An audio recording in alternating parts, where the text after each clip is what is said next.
You gotta go to the forest. We're not doing it up here. Ooh.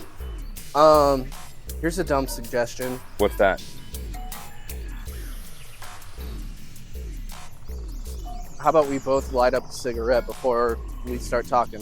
Oh, we should probably do that. There was a little mousy mouse over there. Field mouse. Yeah. Like, comb his Yeah. hair back and say how much I love him. That's George. I like to comb his hair back and say how much I love him and hopefully not bash him to death. That's of Mice and Men, I think. Yeah. Like, Yes. Yes. I have not read it, but I think it's over here. No, I mainly got that from fucking Looney Tunes, where it's like the abominable snowman is just grabbing fucking Daffy Duck, and he's 3 times his size, and Daffy's just like, please, put me down. You're hurting me. Actually, I was thinking right here, but if this works just as good, I feel it would be better a little bit further to the right so that you kind of have it centered. Because that's where he'll be. That stump is where I'll eventually be, or just fucking be. Yeah.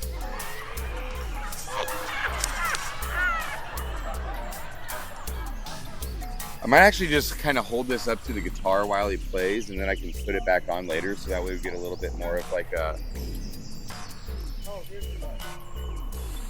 For what?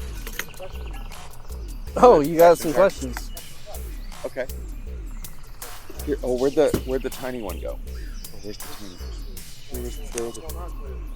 Here it is. Here it is. Hmm? Oh, the desk.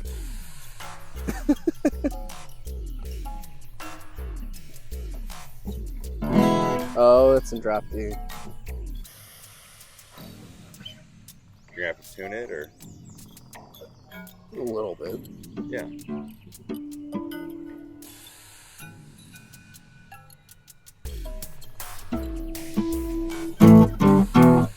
Okay. We ready? Pull your mic up a little bit on your shirt so that it's up over your guitar and we don't get it clicking on the back. Yeah, I just don't want it clicking. Yeah, we shouldn't hit it from here, right? Yeah? I think you should be good.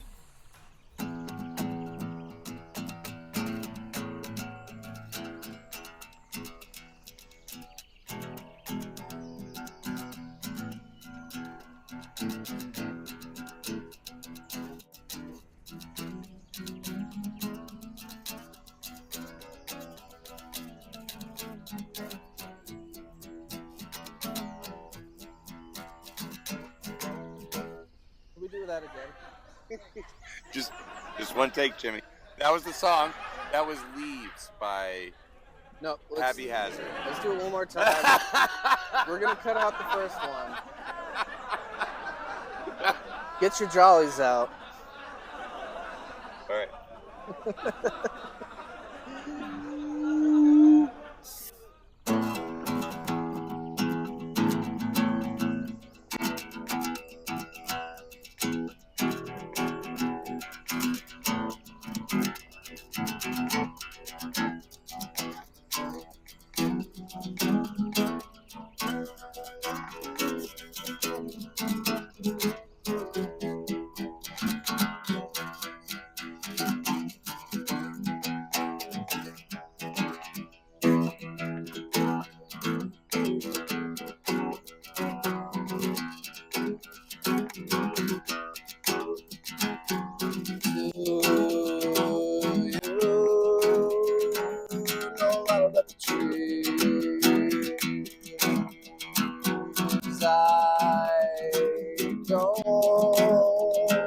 Know the story of the leaves.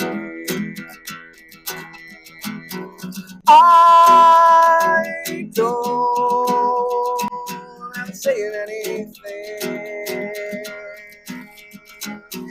I know silent on leaves.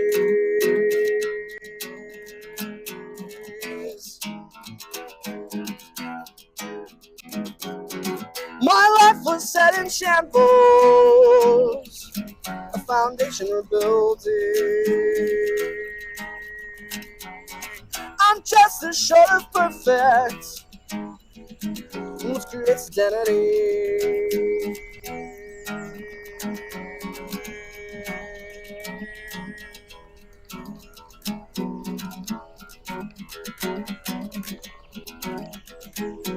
Live through like a tragic comedy. Laugh though I could cry at the story. I could give a fuck about these things. I would go make better ending.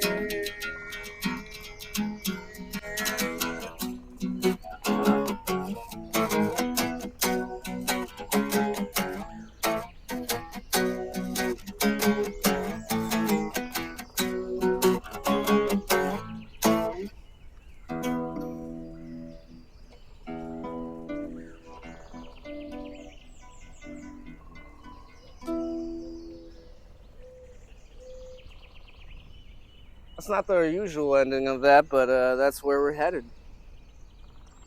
Yeah, we got beers. Yeah. And yeah, come on in and get a beer, Johnny. So you were talking about. Oh, I gotta get my microphone. Oh, I hid them back here. Oh, sorry. Yeah. But they still were existing in the natural light.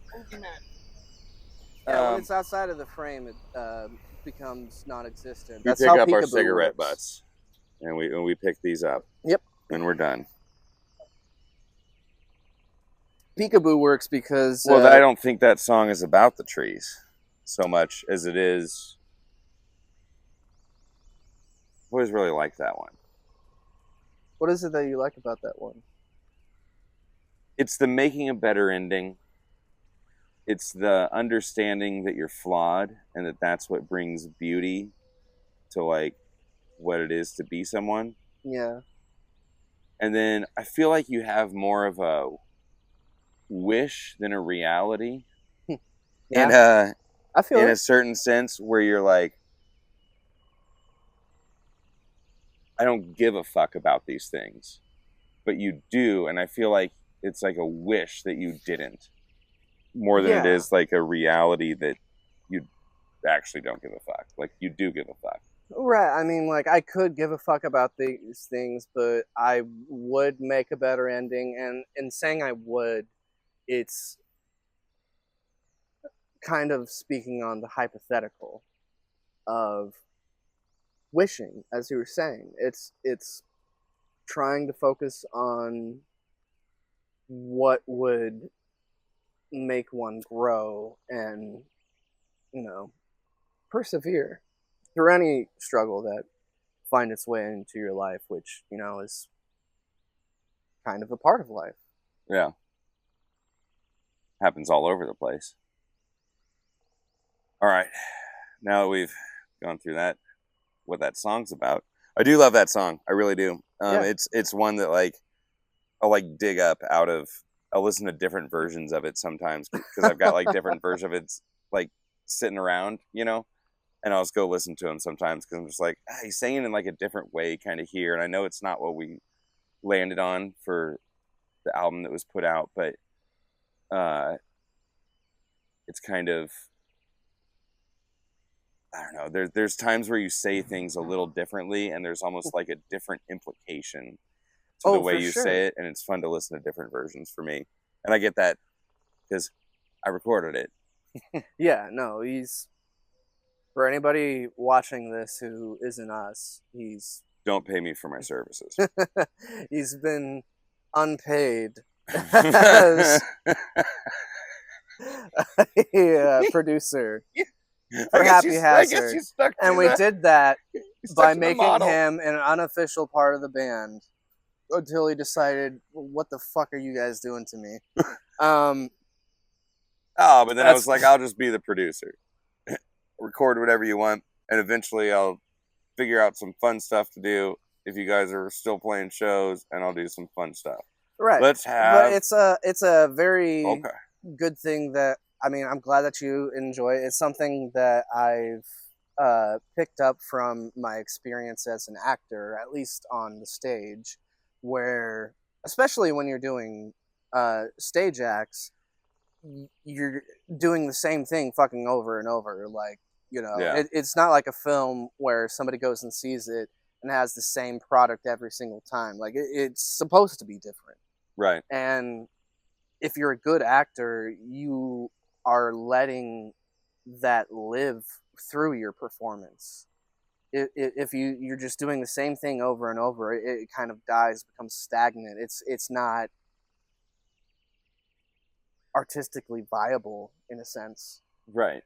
And so I kind of carry that on to how I approach music and pretty much any other kind of art. But that's the shit that I've made you listen to. Yeah. It's kind of like the thing when you do it the first time. If it's why I always keep the R button on, because sometimes you just grab it. That's record for the rest of you out there. And sometimes you grab it and it's great right then, but if you went back and you tried to reproduce what you were doing, it wouldn't be good. Right, the whole lightning in a bottle thing. It's shitty when you try and recreate it, but when it's fucking real, it's more tenable, it's more relatable. Somebody can really feel it, like if you're trying to fake an emotion, it's a lot different than really being in that headspace at the time of performance. So speaking of things that you can really feel at the time, and that were probably kind of real and relatable, I've got a question here. Okay. Is this for me or for you? This is a question for you. Okay, we're doing that. How many people really died in the Holocaust?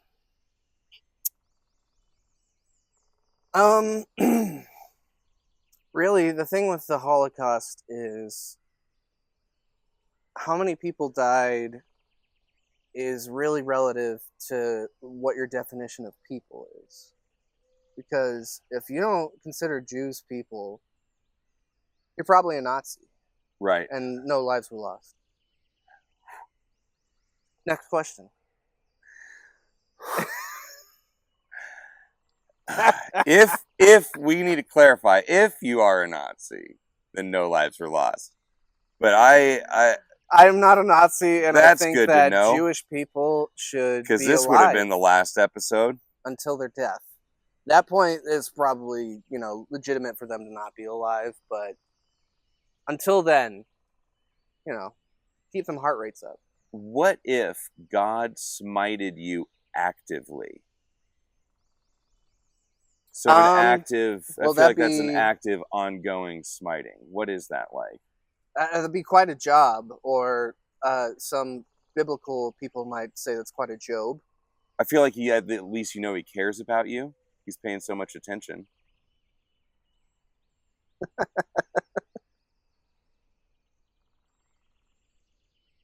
Yes. So at least you're loved in some sick sort of way. I mean, it's the syndrome of being a middle child, where it's like any attention is good attention.